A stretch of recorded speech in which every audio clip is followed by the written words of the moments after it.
Sometimes it really does seem silly to use any words or to speak at all.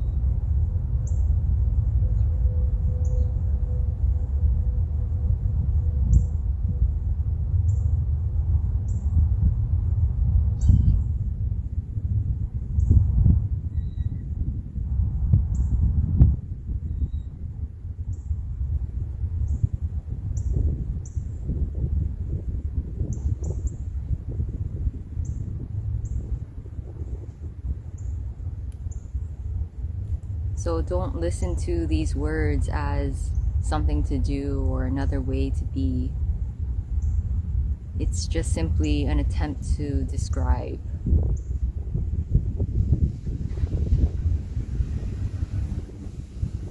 What it's like when the sense of self dissolves.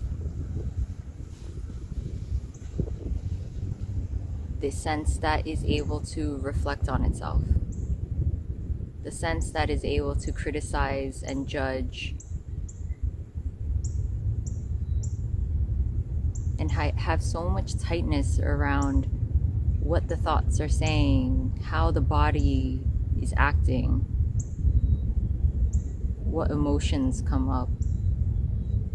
That sort of tightness and that control and manipulation, the psychoanalyzing of oneself, is the thing that creates the tightness, is the thing that is the self.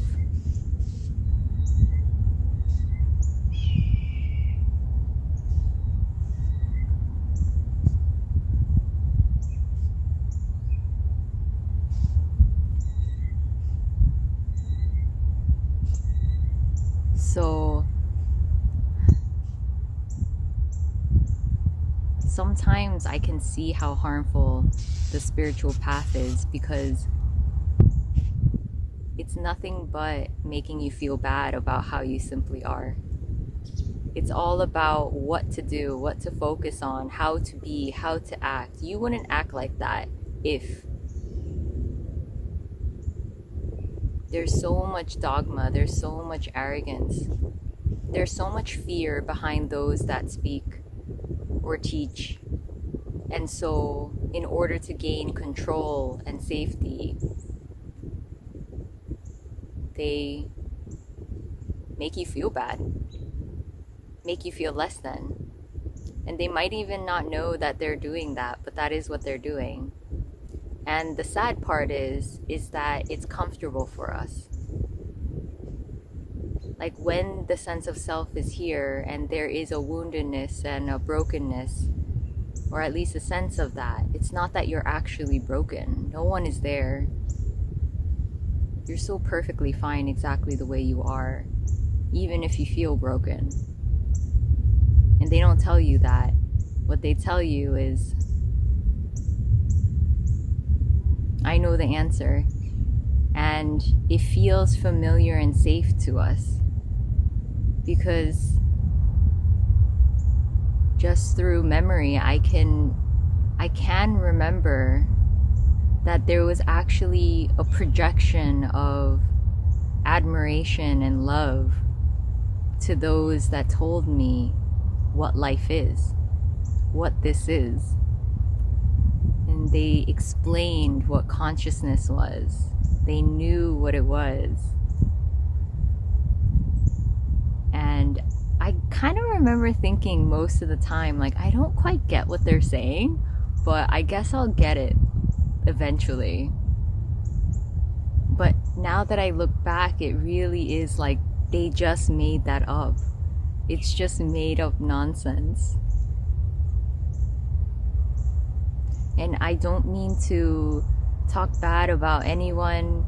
It's just what's seen clearly, the ridiculousness of it and the actual harm that it can do, keeping you stuck in this false reality of knowing how to be, that there is actually a right way to act and be.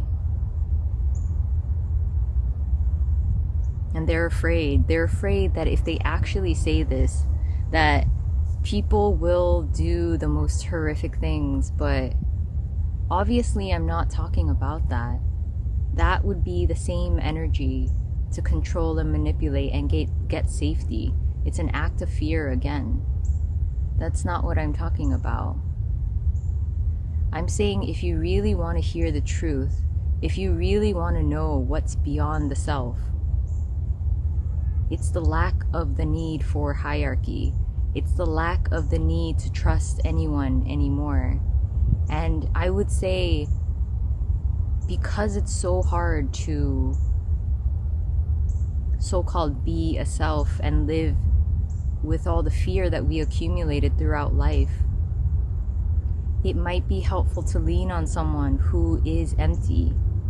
I think that's fine. I think it might almost be necessary of some sort. Like, maybe it doesn't even have to be an actual person,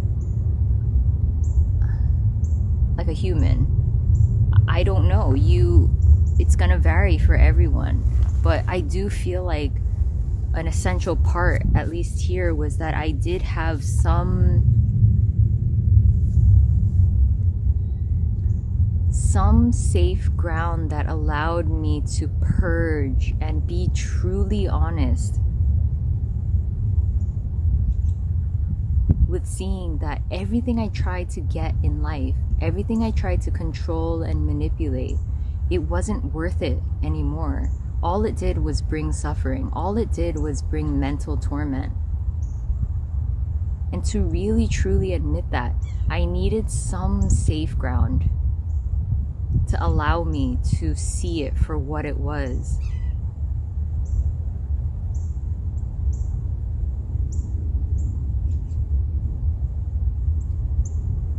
And so we have all these ways, that we try and get stuff for safety and get validation and make us feel okay. And perhaps for a time that's okay, because I think it's good for the body to have some comfort and to just rest at times, It's healthy for the body, it's healthy for the nervous system, and these are all just words, because in the end it all disappears. There is no distinctions possible. It's not possible.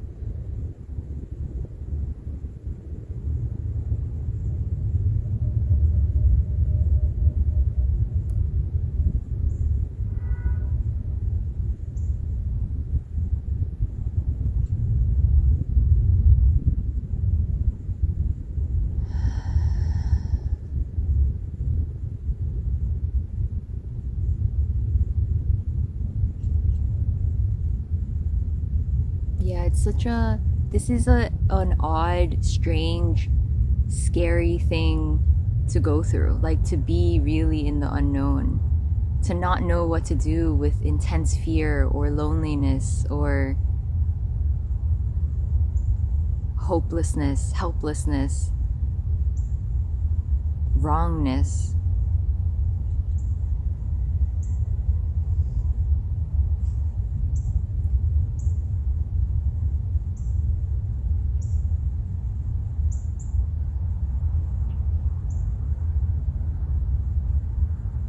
But this is the end of self-improvement. This is the end of personal development. This is the end of spiritual perfectionism. This is the end.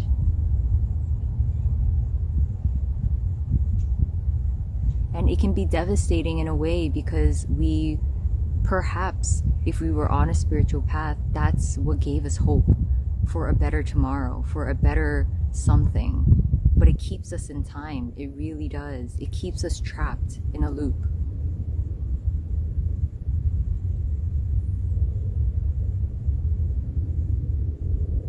So it can feel like both. It can feel like a relief and also the worst thing that can happen. A relief that you don't have to become anymore. You don't have to perfect anymore. It's just what it is. It's so beautiful. You were never a problem. There was never anything wrong with you. No one could have actually distinguished it that way. And because people have distinguished you that way and made you wrong in certain ways, that wrongness might feel real, might feel more contracted. And so what I'm saying might not resonate. It might not. And that's okay.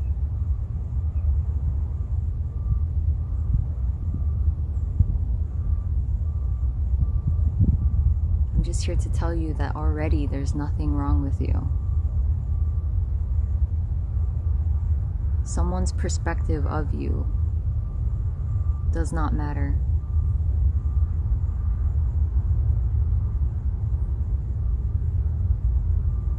He's not real. He's very empty.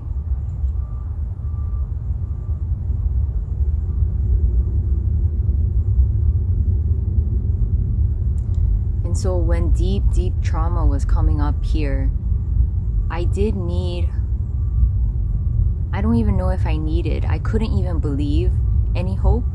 I couldn't really believe it. And there was a deeper trust somehow, because I didn't need that artificial hope anymore. And it just is what it is. I was lonely, and so what? It was a relief that I couldn't believe anymore what other people were telling me, that it is possible to get rid of this aloneness. And that was part of the freedom. Such freedom. And then you see that it's not actually aloneness. You don't know what it is.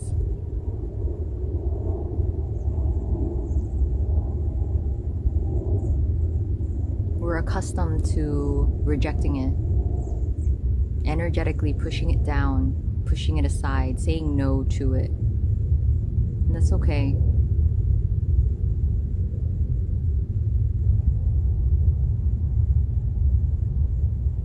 That too is no one's doing. No one is there.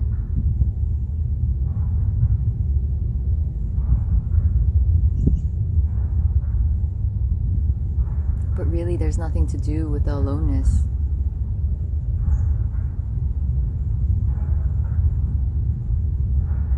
Because you can do things externally. You can see people. You can want to just have human contact, and I think that's healthy. And sometimes then there could be a little resistance because you don't even really want to talk. You don't want to make conversation. You don't want to fake it. But maybe you do. It's fine. It's okay. Words just are being said and no one's behind them.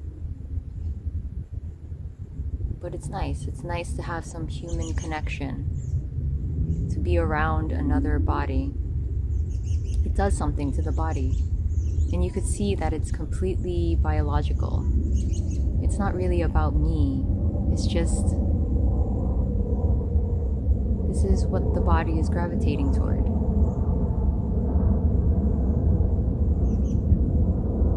It doesn't mean that you've improved or you're getting somewhere, or it's just the fluctuations of the body. It gets hungry, wants to sleep, gets tired, has energy.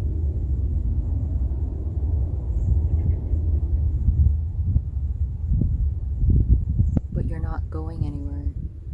This isn't going anywhere. That's really how time collapses. Time completely disappears. It does not exist.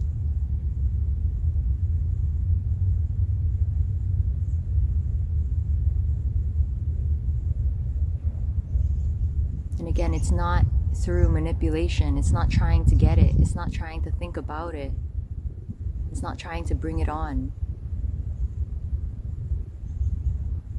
It seems to just happen when so-called internally the sense of self dissolves, the sense of self that contains it all the elements of separation.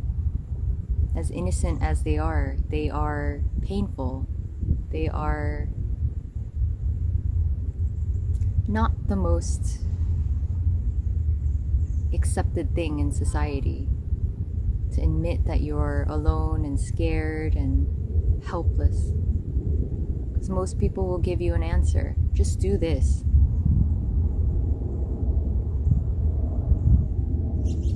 And again, you might do it just because it feels good for the body, but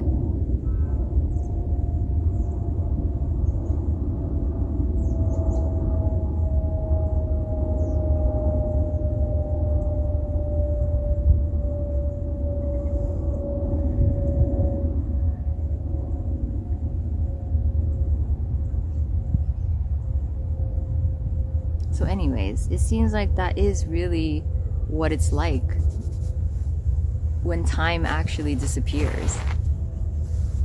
The body is no longer able to register the continuation of time. So it's not felt in the body.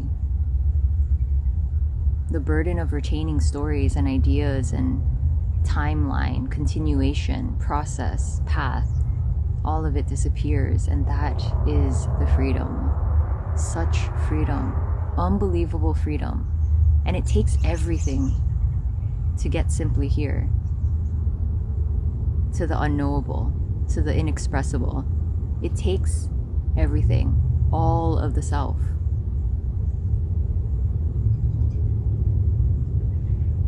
And obviously in the moment, it doesn't matter if it's all gone. I'm just expressing that sometimes it's difficult to go all the way because this isn't talked about readily. You don't know what more can go and where it's going. You kind of want to know where it's going. And again, that's coming from a little bit of fear, and it's okay. So then that fear comes as long as it's here, and then you go deeper, or there is a depth that is accessed and more freedom, just freedom. That is the true rest that we're all searching for in all of these different ways. So even trying to manipulate how you perceive the world, how you perceive time, it's a waste of time, really, because it all just comes. It comes as a natural side effect, and you don't have to create it, and you can't create it.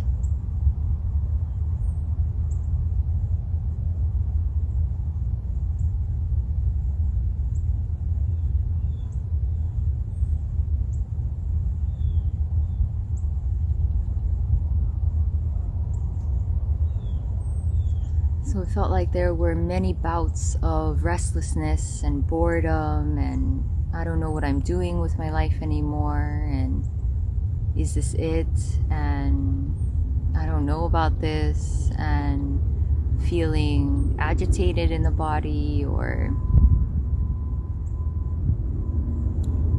very low energy, very exhausted.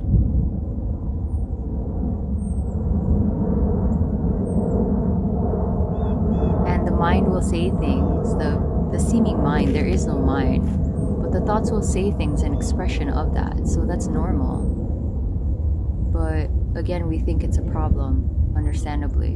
And understandably, we don't want that. We don't want to feel constantly restless or bored or sort of like it's like a desert. It's like a desert period where there's nothing much going on because all of your interests are disappearing and you don't really want to do much. You really don't. Nothing really satisfies you in that way. And there's such a beauty to it because you also do see that the stillness is just here. You don't need to meditate anymore. You don't need to try to be present. It's just so prominent. It's so palpable. It's in the forefront now, and it's gorgeous. But there are still subtle energetic remnants of what it was like to be a self that are here, and it's not a problem. It makes sense. And you think that something's wrong, but you're okay. It's okay.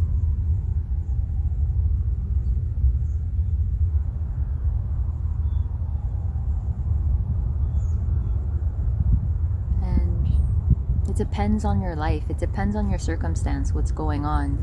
There might be other difficulties that are very challenging. And so this does not eliminate that. Life can still be hard.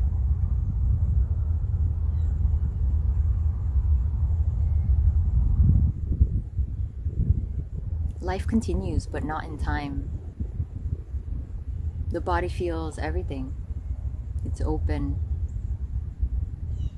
It's fully alive. It's not frozen anymore. It's not stuck. It's free flowing. Like everything's able to just come and go as it pleases. So then you see how ridiculous it is when people say that, oh, anger wouldn't arise anymore, or the ego, which I don't know what that is. All of these words make absolutely no sense anymore.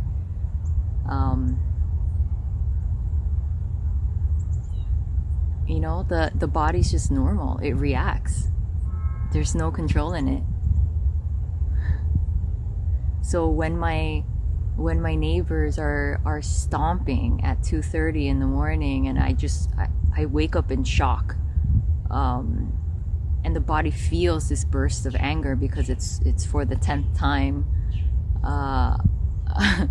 and then there used to be energy to do something about it. I did message them to please be a little more cautious if they can. But this time it was just like anger, and then like no no energy to fight. So just going back to sleep and completely forgetting about it. I couldn't retain it anymore. I couldn't retain the anger. I couldn't continue it. And it was never me that continued it, but as long as there is this time that's in existence or appears to be, you can retain things. So you can retain the romance and the beauty and the romanticism of all of life. And you can retain the sorrow and the grief and the misery and the devastation and the anger and hatred and resentment and hurt and regret. It all comes together. So yes, I don't get excited about much. And now it was alarming for a while. It really was. And it was kind of sad, and there was grieving and a little sorrow over that for a while. But now the stunningness of this, the stillness that just is, that does not need to be brought about, that just simply is everything, that is so gorgeous beyond any words, any knowing, any this or that. It's beyond everything, and it is everything, and it's so stunning.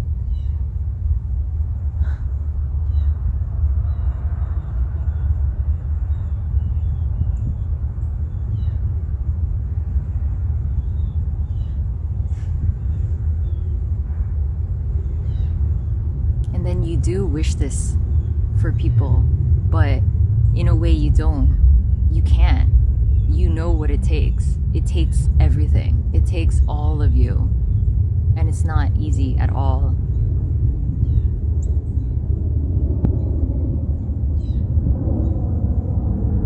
So then when people really push this or advertise for it or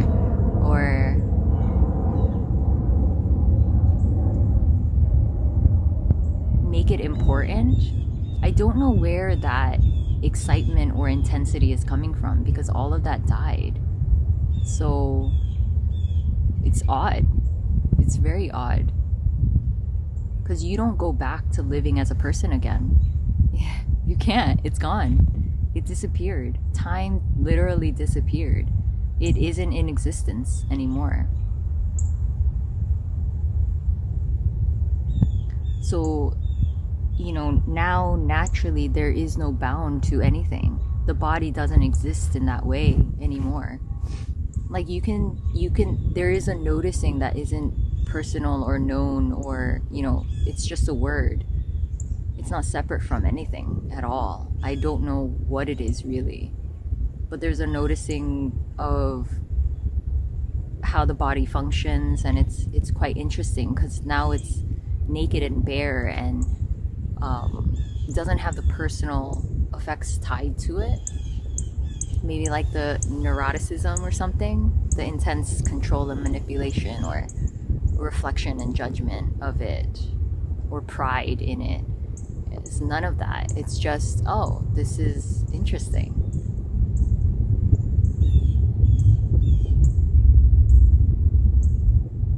So there are moments where I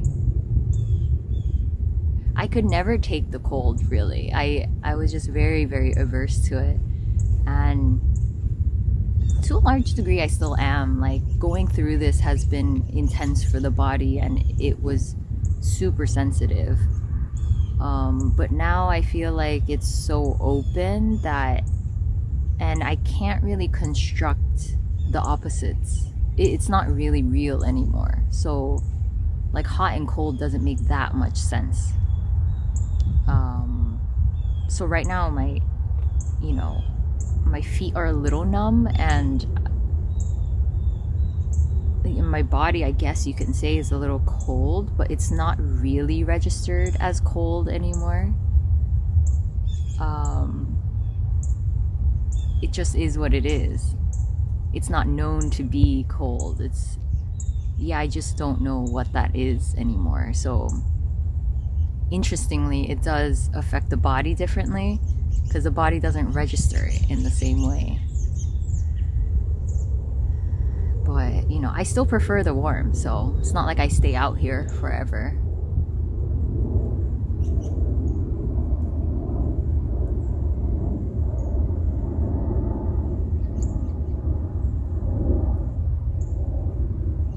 We're so desperate to perfect ourselves.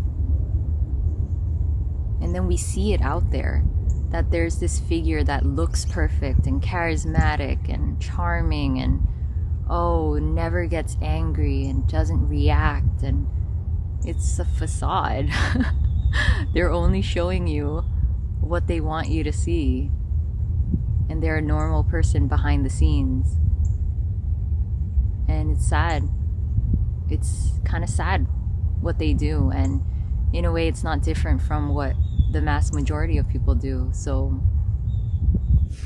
it's just kind of sad.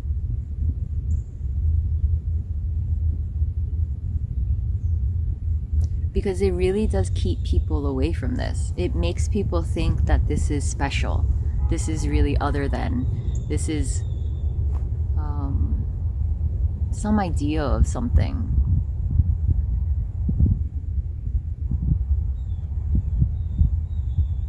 But it's not. It's not special. It's not important. It's not other than anything. It's very ordinary. The stillness is extraordinary, but it already is everything. There is no difference.